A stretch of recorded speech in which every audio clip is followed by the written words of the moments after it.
Ask yourself this question, man. What is worse, Satan the devil or a Vatican bishop?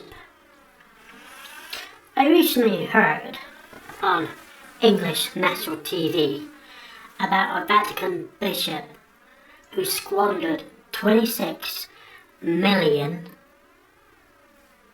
pounds, euros, pesetas, I'm not quite sure, but he spent £12,000 on a bathtub. I believe he spent £24,000 on a table. Now, those of you who know or heard about Satan the devil, you know what he's, if he exists, what he's capable of. You get poor people donating money to the Vatican, but these fat fuckers who are really demonic parasites, who don't serve a God that loves everyone. They serve a God because in many ways their ancestors are a bunch of Pharisees. Those of you who are listening to this recording have no idea what a Pharisee is. Get a Bible. They are the exact ancestorship of these corrupt, financially screwing the poor to feather their beds. So on one hand, you get pedophile Catholic priests, and on the other hand, you get squandering parasite fucktards who are screwing the poor. So ask yourself the question, who does it benefit to donate money to the Catholic churches throughout the world when bishops of Bling indulge in a very demonic, Baal-worshipping conduct? Because when you do this, someone has to suffer. A mother or father in Brazil may give what coins they can afford. They may go hungry for a bit. But don't worry about it. This fucktard Catholic bishop will burn your money. I mean, ask just a question. He was supposed to spend 12 million, but he spent 26 million. You could say he is the kind of debauched soul that behaves as he is already in hell, because his psychological abuse by pinching and stealing money from the poor to feather his own bed is no less than a demon, a devil. So where is the benefit for people becoming a Catholic? Your average Joe is more likely a self-serving individual who helps the poor or those who are less off than himself. But this bum-fluffed asshole, the Bishop of Bling, he is well off with the allowance he gets from the Catholic Church. So why does he feel he needs to screw even more people out of money, out of their donations? So this new bishop, this new Pope from South America, exactly what did he do to this Bishop of Bling? Did he excommunicate this guy? Nah, he can't do that. When's the last time a Pope excommunicated a bishop either for paedophilia or being corrupt?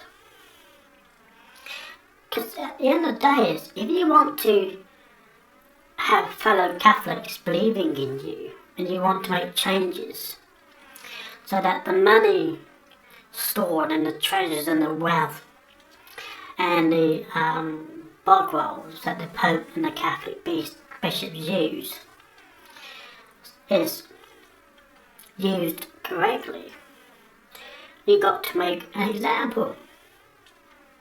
You got to excommunicate the guy. I mean, come on. Just because you drive around in a 60s French car and this Bishop of Bling drives around in a £400,000 sports car and behave just like, well, Russell Brand in many ways. If you do nothing, how the hell can you expect people to think that you're any different? I mean, look at Nelson Mandela. What I find confusing and puzzling about Nelson Mandela is that I once watched a TV program where there was a concert and it was his birthday. I think it was his 82nd birthday, but don't quote me on that. And he asked him about Zimbabwe and Robert Mugabe. Oh, Robert Mugabe is equivalent to a black Gestapo officer, the sort of thing that would enjoy raping and butchering and setting the dogs on the prisoners.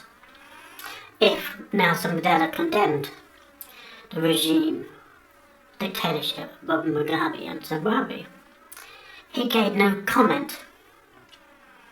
Now, that's the same as the Pope doing sod all for this Bishop of Bling. So how can you claim that you're cleaning up your house when you don't excommunicate or punish severely those assholes, those bum lickers, those snot drinkers and those bogey eaters, and those are the ones who wallow around like pigs and sows in the mire? You're a hypocrite. So, Pope of the Catholic Church, if you don't make examples, then you're no better than Nelson Mandela. Because at the end of the day, life is definitely a bitch for many poor people. Excuse my French and my sexist remark. So come on, Mr. Pope. Don't just say it. Give us demonstrations. Kick this son of a bitch out. Excommunicate him. I mean, is he actually behaving like an honourable footstep follower of Christ, your so-called saviour?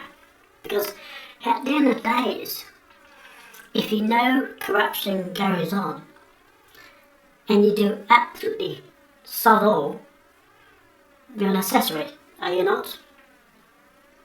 If I knew my neighbour was abusing my other neighbour and I'd done nothing, I'd be partly responsible. But because my neighbours were all farts, they don't really abuse their neighbours. So, I also hear in the news that Angela Merkel just found out that Yankees been spying on her phone calls. Let's hope she hasn't got a lover. And I still know about that as well. And I think the French Prime Minister is now warming up the fire under the boiling pot because he wants to know why Barack Obama and his cronies have been spying him as well. I mean, can you imagine it? You'd be spying on everybody. So in my opinion, the Americans who said they're not allowed to spy on their own people, I believe they got GCHQ to do it. Simple, isn't it? That's my skeptical, cynical, philosophical brain working overtime. So at the end of the day, it's Pope if you're not going to do nothing substantial for this corrupt Bishop of Bling who steals from the poor to feather his own bed, you're nothing better, you're nothing like, you can't improve on the mould. So you're no different to Nelson Mandela. It might have been brought good to the country, but the Prime Minister who's now in charge of South Africa has 16 wives, while others live in shanty towns and still have sewage, raw sewage. So yeah, don't be a hypocrite. Cleanse the inside of your body as well as the outside. I am S.V. Dagan.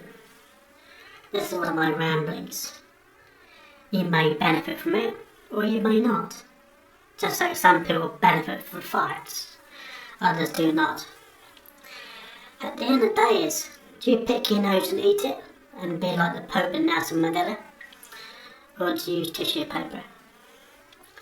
I do like metaphors, so keep tuning in, and I hope you enjoy my other ramblings.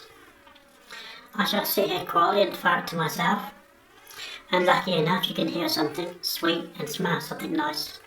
Goodbye.